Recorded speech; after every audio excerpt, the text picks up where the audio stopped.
اعوذ باللہ من الشیطان الرجیم بسم اللہ الرحمن الرحیم۔ حضرات، جس طرح توحید ہمیں بتاتی ہے کہ اللہ تعالیٰ کی ربوبیت، اس کی الوہیت اور اس کے اسماء و صفات میں کوئی شریک نہیں، ٹھیک اسی طرح غیب کا علم میں بھی اس کا کوئی شریک نہیں، اس کے سوا کوئی عالم الغیب نہیں۔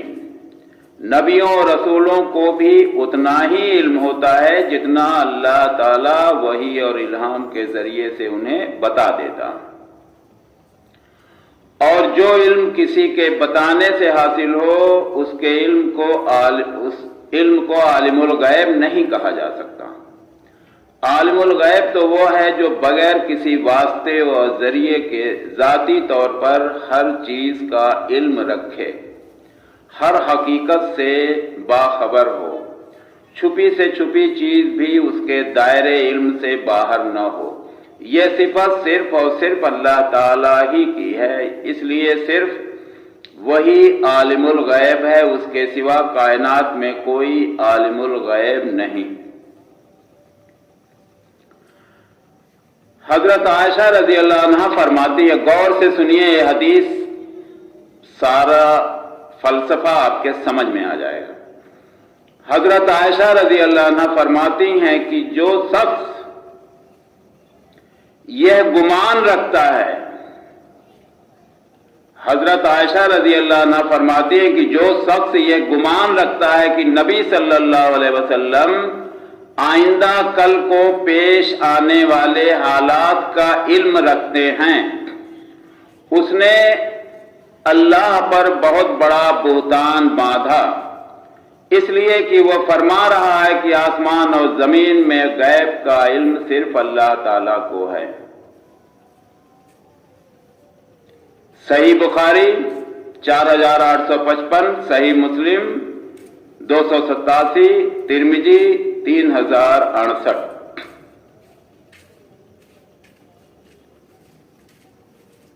اب اگر کسی کی ضرورت ہو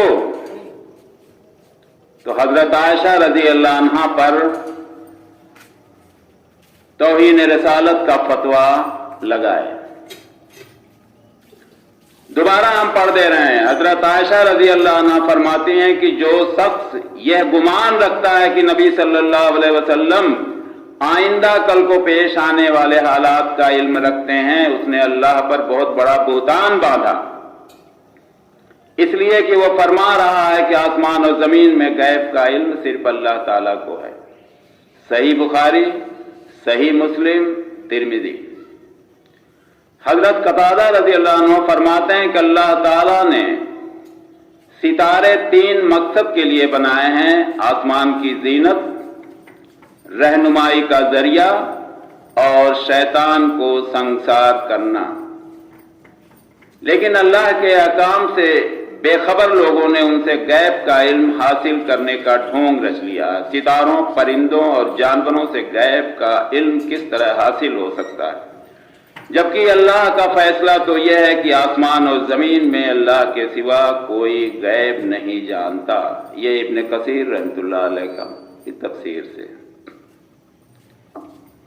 حضرت عمر بن خطاب رضی اللہ عنہ روایت کرتے ہیں، نبی صلی اللہ علیہ وسلم نے ارشاد فرمایا، جس شخص کی موت اس حال میں آئے کہ وہ اللہ تعالیٰ پر اور قیامت کے دن پر ایمان رکھتا ہو، اس سے کہا جائے گا کہ تم جنت کے 8 دروازوں میں سے جس سے چاہو جنت میں داخل ہو جاؤ۔ مسند احمد۔ اب آپ کو اللہ کی کتاب، جو مسلمانوں کی سب سے مقدس کتاب، آسمانی کتاب ہے، جسے ہم قرآن شریف کے نام سے جانتے ہیں، اس میں ہم تلاش کرتے ہیں کہ اللہ تبارک تعالیٰ نے غیب کے بارے میں کیا ارشاد فرمایا۔ وہ آپ کو سورہ بقرہ سے لے کر آخر تک پوری کتاب میں مختلف جگہوں پر ملے گا۔